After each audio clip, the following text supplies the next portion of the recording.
नमस्कार दोस्तों, आज हम आप लोगों के बीच एक लेसन प्लान यानी पाठ्य योजना लेकर आए हैं।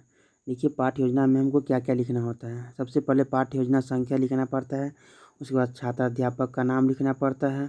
उसके बाद विद्यालय का नाम लिखना पड़ता है। उसके बाद कक्षा लिखना पड़ता है, वर्ग लिखना पड़ता है, विषय, उपविषय, दिनांक, अवधि, आपको ये सब लिखना पड़ता है। उसके बाद आपको प्रकरण लिखना पड़ता है।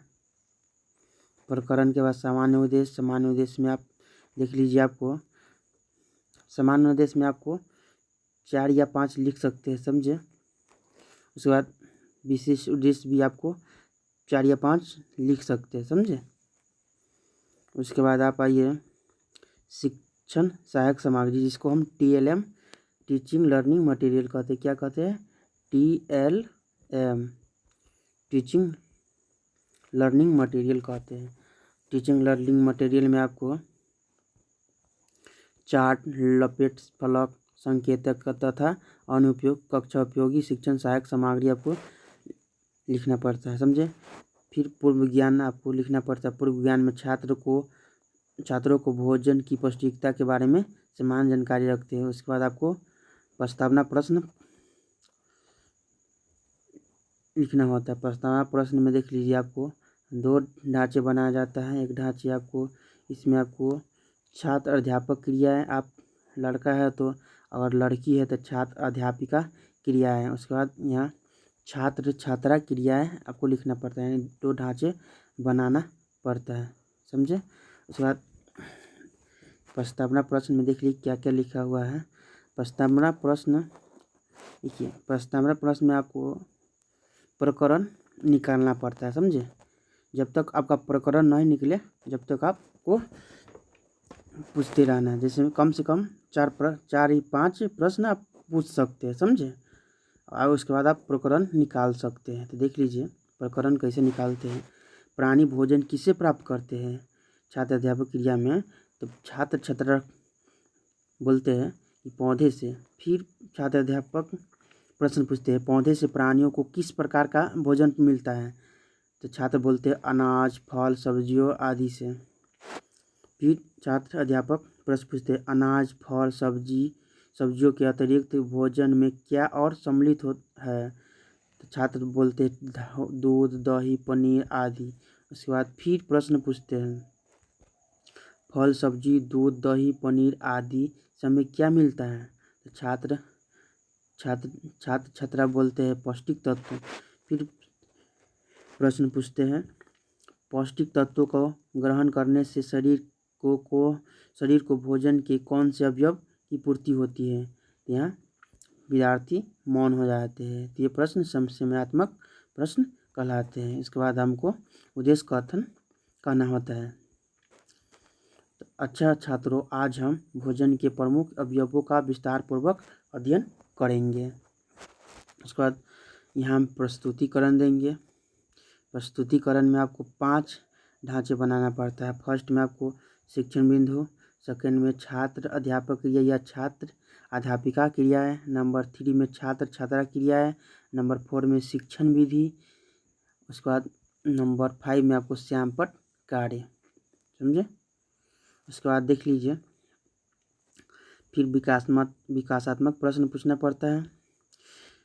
पहले शिक्षण बिंदु में देख लीजिए, शिक्षण बिंदु में आप भोजन के प्रमुख अवयव के बारे में बताते हैं। तो इससे विकासात्मक प्रश्न कुछ पूछ लीजिए। विकासात्मक प्रश्न में आपको छात्र अध्यापक पूछते हैं, भूख लगने पर हम क्या करते हैं? तो छात्र जवाब देते हैं, भोज्य पदार्थ ग्रहण करते हैं। फिर छात्र अध्यापक प्रश्न पूछते हैं, भोज्य पदार्थ ग्रहण करने से शरीर को क्या मिलता है? तो छात्र बोलते हैं ऊर्जा मिलता है तथा शरीर की कार्य क्षमता बढ़ती है। फिर छात्र अध्यापक प्रश्न पूछते हैं, शरीर की वृद्धि में विकास किससे होता है? भोजन ग्रहण करने से। फिर छात्र अध्यापक प्रश्न पूछते हैं, भोजन के कौन कौन से अवयव हैं जो शरीर की वृद्धि, विकास, निर्माण एवं सुरक्षा के लिए लाभदायक होते हैं?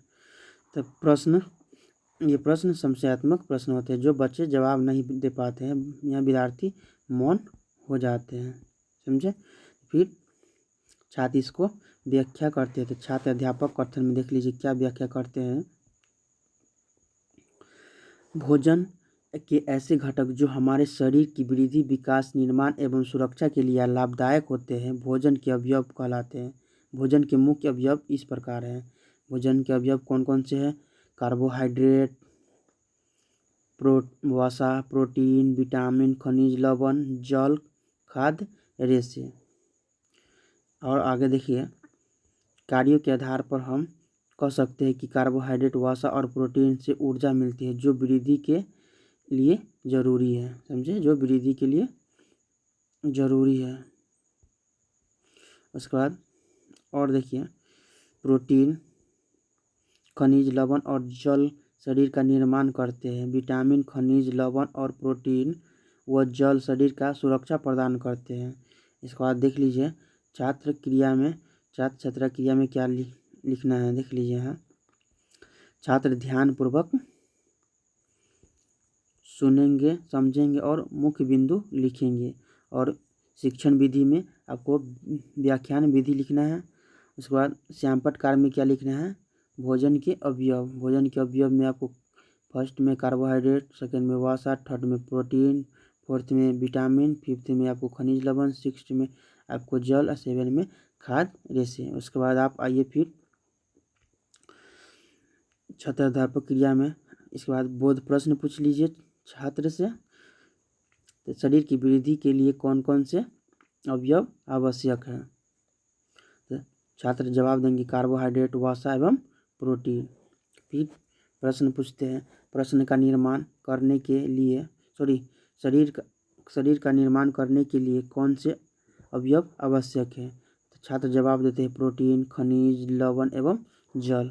फिर छात्र अध्यापक प्रश्न पूछते हैं, शरीर की सुरक्षा कौन से अवयव प्रदान करते हैं? तो छात्र जवाब देते हैं विटामिन, खनिज, लवण, प्रोटीन व जल। फिर आपको यहाँ आइए शिक्षण बिंदु में आपको दूसरा शिक्षण बिंदु हुआ तो अवयवों के स्रोत एवं कार्य। तो इसमें आप विकासात्मक प्रश्न पूछ लीजिए। विकासात्मक प्रश्न में आप पूछिए, थकान होने पर हम क्या करते हैं? तो बच्चा जवाब देते हैं ग्लूकोज का जलीय घोल पीते हैं। समझे? फिर आप प्रश्न पूछिए, इसके पीने से क्या लाभ मिलता है? तो छात्र जवाब देता है शरीर को तुरंत ऊर्जा मिलती है। फिर प्रश्न पूछिए, ऊर्जा और बल देने का प्रमुख स्रोत क्या है? ये समस्यात्मक प्रश्न हो जाते हैं। विद्यार्थी को ये पता नहीं रहता है, यहाँ विद्यार्थी मौन हो जाते हैं। यहाँ विधि में क्या लिखना है? प्रश्नोत्तर विधि, क्योंकि हम प्रश्न पूछ रहे हैं, प्रश्नोत्तर विधि हुआ।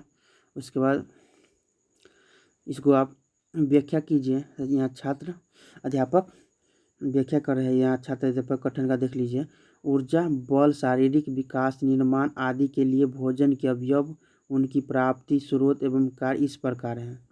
समझे? ये विधि में क्या हो जाएगा? व्याख्यान विधि हो जाएगा। समझे? और यहाँ देख लीजिए, सबसे पहले कार्बोहाइड्रेट के बारे में हमको बताना है। कार्बोहाइड्रेट होता है क्या है? ये शरीर को ऊर्जा प्रदान करते हैं। इनकी प्राप्ति के स्रोत रोटी, चावल, आलू, अनाज, अरबी, केला, गुड़, चीनी, खजूर, मुनका आदि है। 1 ग्राम कार्बोहाइड्रेट से लगभग 4 कैलोरी ऊर्जा मिलती है। ये शरीर के तापमान को नियंत्रित रखते हैं और कार्य क्षमता बनाए रखते हैं। समझे?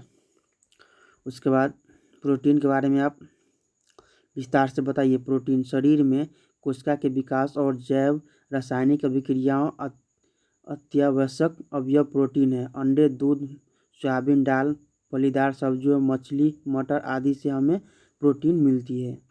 उसके बाद कोशिकाओं की टूट फूट की मरम्मत, वृद्धि, विकास और मानसिक शक्ति के लिए प्रोटीन का भोजन में होना जरूरी है।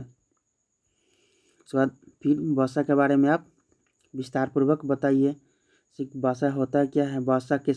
वसा से शरीर को शारीरिक ऊर्जा मिलती है। यह तेल, दूध, मक्खन, अंडे, मांस, काजू, अखरोट आदि से मिलती है। यह शरीर के आंतरिक अंगों की ब्रह्म आघातों से रक्षा करती है। समझे? उसके बाद आप विटामिन के बारे में बताइए विस्तार पूर्वक। ये ये हमें दूध, सब्जियों, फलों, अंडों, मछली, मक्खन, सूर्य किरणों आदि से मिलते हैं। इससे रोग प्रतिरोधक क्षमता बढ़ती है, पाचन सुचारू रहता है, समझे। विटामिन से हमें ये फायदे होते हैं। और इसके बाद खनिज लवण में देखिए, खनिज लवण के बारे में विस्तार पूर्वक बताइए। शरीर के निर्माण, वृद्धि एवं विकास के लिए ये जरूरी है। इनसे हार्मोन्स बनते हैं और शरीर नियंत्रित रहता है। इनकी प्राप्ति फलों और हरी सब्जियों और दूध से होती है, समझे। ये सब ये चीज़ से प्राप्त होते हैं, समझे। और अब इसके बाद जल के बारे में विस्तार पूर्वक बताइए। हमारे शरीर का 70% भाग जल है। यह विलायक का कार्य करता है और शरीर का तापमान नियंत्रित करता है, समझे।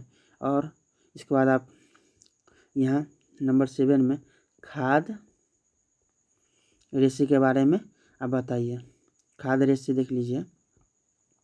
छिलके वाले अनाज, फल, हरी सब्जियां आदि से मिलते हैं। ये पाचन में सहायक है। ये विषैले पदार्थों का अवशोषण करते हैं, समझे। उसके बाद देख लीजिए, इसमें व्याख्यान विधि होगा। देख लीजिए, छात्र इसमें क्या करेंगे, छात्र ध्यानपूर्वक सुनेंगे। क्या करेंगे, छात्र इसमें ध्यानपूर्वक सुनेंगे, समझेंगे और मुख्य बिंदु कॉपी में लिखेंगे। विधि में क्या हो जाएगा, शिक्षण विधि में व्याख्यान विधि। उसके बाद आप श्यामपट्टकार में देख लीजिए। श्यामपट्टकार में क्या लिखाएगा, अवयवों के स्रोत। सब नंबर 1 में आप लिखिएगा। कार्बोहाइड्रेट के बारे में पहले बताया है, तो ये किस में पाया जाता है, अनाज, मुनक्का, चावल, गुड़, खजूर, चीनी में पाया जाता है। इसका कार्य क्या है, कार्य ऊर्जा प्रदान करता है। क्या करता है, कार्बोहाइड्रेट ऊर्जा प्रदान करता है। फिर प्रोटीन के बारे में आप श्यामपट्ट पर लिखिए। प्रोटीन दूध, अंडे, दाल, फलीदार सब्जी, मछली, मटर में पाया जाता है, समझे। इसका कार्य है वृद्धि एवं विकास, समझे। उसके बाद आप वसा के बारे में बताइए। चिकनाई, तेल, घी, मक्खन, काजू, अखरोट में ये पाया जाता है। कार्य क्या है, शारीरिक ऊर्जा देते हैं, समझे। ये कार्बोहाइड्रेट से भी ज़्यादा ऊर्जा देते हैं, यानी सबसे ज़्यादा ऊर्जा देते हैं, समझे। उसके बाद विटामिन के बारे में बताइए। विटामिन फलों, सब्जियों, अंडे, मछली, सूर्य की किरणें में पाया जाता है। कार्य इसका क्या है, रोग प्रतिरोधक क्षमता बढ़ाते हैं, समझे। उसके बाद आप खनिज लवण के बारे में विस्तार पूर्वक बताइए। फल, हरी सब्जियों, दूध, इसका कार्य क्या है, वृद्धि, विकास, हार्मोन्स का निर्माण, शरीर नियंत्रण, समझे। फिर जल के बारे में आप विस्तार पूर्वक बताएं।